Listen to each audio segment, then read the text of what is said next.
مجھے سوال آپ سے یہ کرنا ہے کہ آپ جیسے جانتے ہیں سب کہ ہمارے جو معاشرے میں جو فتنہ ہے، ہمارے جو بچے ہیں، شاید جس وقت ہم نے ان کو اسکولوں میں ڈالا یا جو سوشل میڈیا کا پریشر ہے ایوری تھنگ، تو آپ آج کل کی یوتھ کے لیے کیا ایڈوائس دے سکتے ہیں ہم پیرنٹس کو؟ دیکھیں ہماری جنت کیا جنت ہوگی جہاں ہمارے بچے نہ ہوں.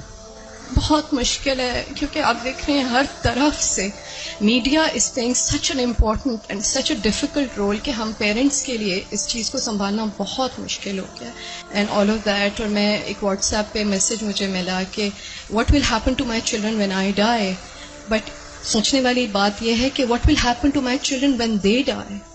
سو اگر آپ کوئی ایڈوائس دے سکتی ہیں اس سلسلے میں تو بہت موزوں رہے گی. انہوں نے دکھتی رگ پہ ہاتھ رکھ دیا ہے اور بہت ہی اہم سوال ہے یہ. حقیقت یہ ہے کہ یہ ہر گھر کا مسئلہ ہے، ریلیجس فیملی ہے یا ریلیجس نہیں ہے، یہ مسئلہ ہر جگہ ہے، پڑھے لکھے ہیں یا ان پڑھ ہیں.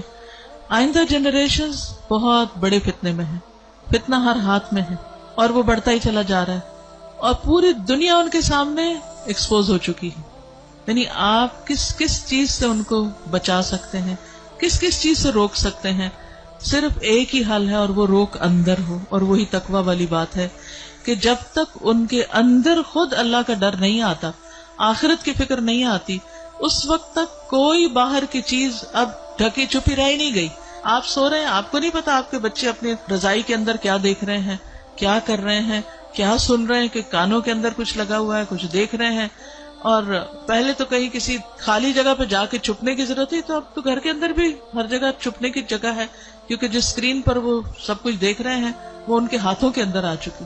اس کے لیے جو پرسنل میرا ایکسپیرینس ہے وہ دو چیزیں. ایک تو یہ کہ ہم اسکولوں سے تو جو اسکول ہیں انہی میں ہی جائیں گے، اور جو باہر معاشرہ ہے اور جو کچھ ہو رہا ہے وہ سب وہ کریں گے، اس سے کاٹ تو نہیں سکتے. میں نے سب سے زیادہ جو دعائیں مانگی ہیں، رو رو کے مانگی ہے، سجدوں میں پڑھ پڑھ کے مانگی ہے، وہ اسی کے لیے مانگی ہے کہ اللہ میرے بچوں کو ایمان دے. یہ صرف پچھلے 5 سال میں جتنی چینجز آئی ہیں وہ اس سے پہلے شاید کئی 100 سال میں نہیں آئی تھی.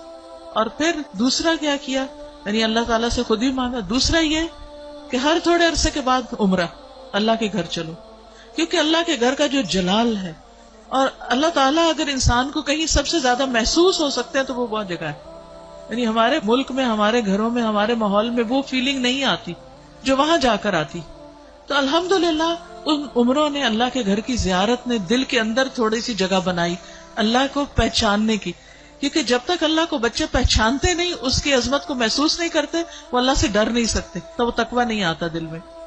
تو اس سے یہ ہے کہ وہ ایسی جگہ ہے جہاں اللہ ماشاءاللہ سب کو جا کر یقین ضرور آتا کہ کوئی ہے ایک جس نے یہ سب کچھ بنایا. پھر اس کے بعد یہ ہے کہ قرآن کا علم.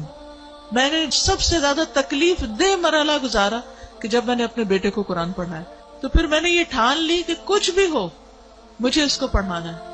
وہ ایج ایسی تھی کہ جس میں کچھ نہ کچھ وہ سننے کے قابل تھا، ورنہ وہ ایج بھی گزر جاتی ہے تو پھر بچے وہ اتنا بھی نہیں سنتے.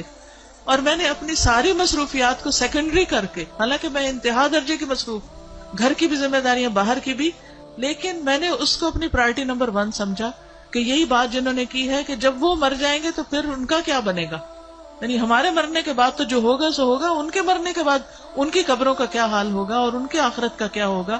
تو اللہ سبحانہ وتعالیٰ نے قرآن مجید میں فرمایا قوا انفسکم واہلیکم نارا، اپنے آپ کو اور اپنے گھر والوں کو آگ سے بچاؤ.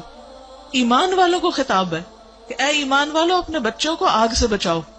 تو پھر میں نے اس کے ٹائم کے مطابق جب اس کا موڈ بنے، لیکن روز کی شرط رکھی تھی کہ ہر روز پڑھیں گے تھوڑا تھوڑا، 2 آیتیں 4 آیتیں، 1 رکوع 2 رکوع 1 رب، اور اس طرح کر کر کے میں نے پورا قرآن اس کے ساتھ پڑھا کہ مجھ سے نہیں ڈرے، اللہ سے ڈرے.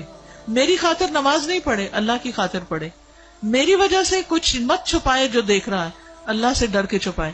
تو یہ کسی حد تک فائدہ مند ہوا.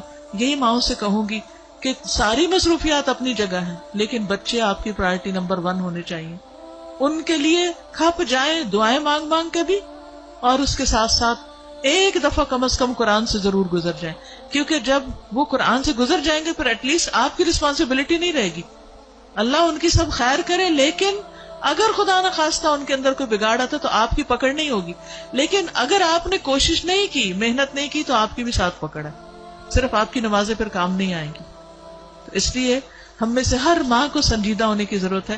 چاہے رونا پڑے، منتیں کرنی پڑے، بھوک کاٹنی پڑے، کچھ کرنا پڑے، لیکن پکڑ کے بیٹھے، خود بیٹھے. یہ مولویوں پہ نہ چھوڑیں کہ کوئی اور آ کے لیکچر دے گا تو وہ سن لیں گے، اس کو بتا دیں گے، ابا کو بتا دیا، چچا کو بتا دیا، اس کو ماموں کو بتا دیا. ٹھیک ہے وہ بھی کچھ ہیلپ کرتے ہیں، لیکن سب سے زیادہ آپ کو خود کرنا ہوگا، اور اس کے لیے آپ کو خود پڑھنا ہوگا، اس کے لیے آپ کو خود سیکھنا ہوگا. خود سیکھنا شروع کریں اور اپنے بچے کے ساتھ بیٹھ کر خود. پھر یہ کہ بعض اوقات بچے ہم سے سننا نہیں چاہتے، آپ ان سے کہیں آپ ہمیں پڑھ کے سنائیں. بس اس بات کا اگر یقین ہے ان کو کہ یہ قرآن اللہ کی کتاب ہے، تو پھر ان کے اندر یہ ڈالنے کی ضرورت ہے کہ پھر اللہ تعالیٰ نے کیا فرمایا ہے. وہ آپ کو بھی پتا ہونا چاہیے اور وہ ان کو بھی پتا ہونا چاہیے. اللہ تعالیٰ ہماری مدد فرمائے.